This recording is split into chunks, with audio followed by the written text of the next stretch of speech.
Hello. Today we have from Positive Word Power from the Chafetz Chaim Heritage Foundation. We have a lesson on how when one is giving instructions to somebody to do better, one should leave their dignity intact. One shouldn't just go all out and criticize the person to the greatest extent. One has to leave the person say it in a positive way. So let's take a look at it. And this is from Positive Word Power.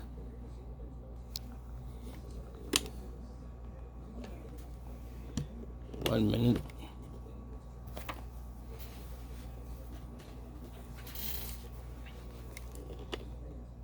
So, anyway, nothing left to lose. I'm a bum, the boy told his little brother. I got kicked out of yeshiva. I smoke and I curse. If I were you, I'd stay away from me. In fact, only a few months before, the boy had been in yeshiva.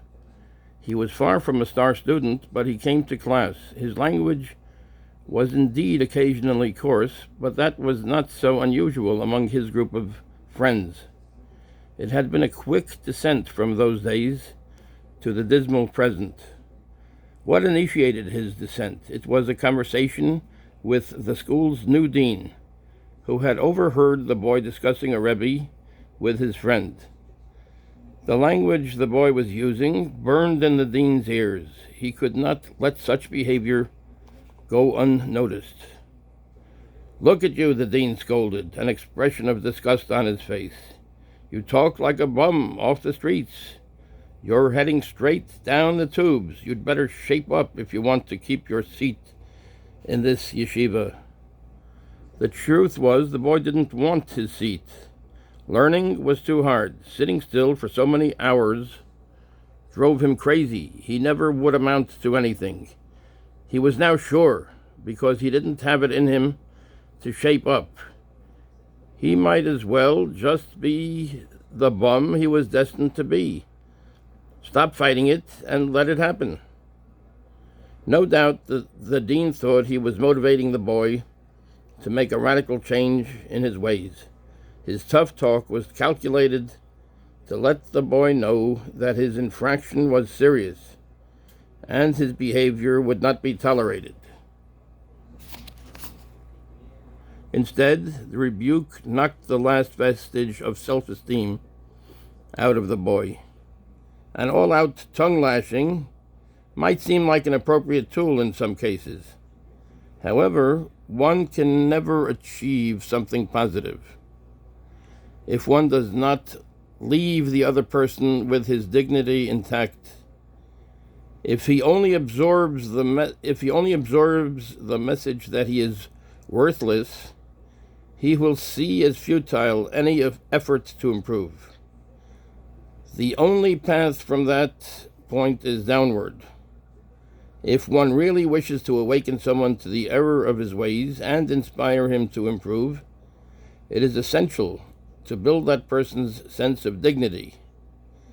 This was the strategy of Aaron HaKohen, who would befriend a sinner knowing that the sinner would think, if Aaron HaKohen thinks so much of me, how can I keep committing this sin? The act was no longer befitting the person once he identified himself as someone of dignity and importance. In disciplining others, criticizing them, or teaching them, whether they are employees, students, or our own children, one must approach not with a chainsaw, but with delicate pruning shears. The goal is not to destroy, but to cut back that which is unproductive, in order to channel all the person's energy into healthy, purposeful growth. In other words, if I must criticize or correct someone, I will make sure to always leave him with the feeling that he is respected and valued. So this is nothing left to lose. One has to leave somebody with their dignity intact. One can't just unlimitedly just say that the person is, God forbid, not good, etc. One has to say, you are good, you're good, but this has to be fixed. Certain things have to be corrected. One has to talk in a nice way. You don't just say that, oh, that you're no good. Look at what the dean said. Look at you, the dean scolded. You talk like a bum off the streets. So anyway, one has to. Aaron HaKohen used to befriend people that the people that weren't doing the right thing, and then once that person would say, oh, look, if Aaron, the high priest, the Kohen, thinks so much to talk to me and to befriend me, how can I keep doing this thing, whatever it is that? So he felt he's above doing such a thing. So in other words, if I must criticize or correct someone, I will make sure to always leave him with the feeling that he is respected and valued. So this is positive word power from the Chavetz Chaim Heritage Foundation.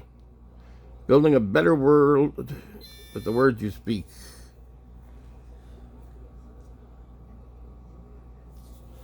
Thank you very much.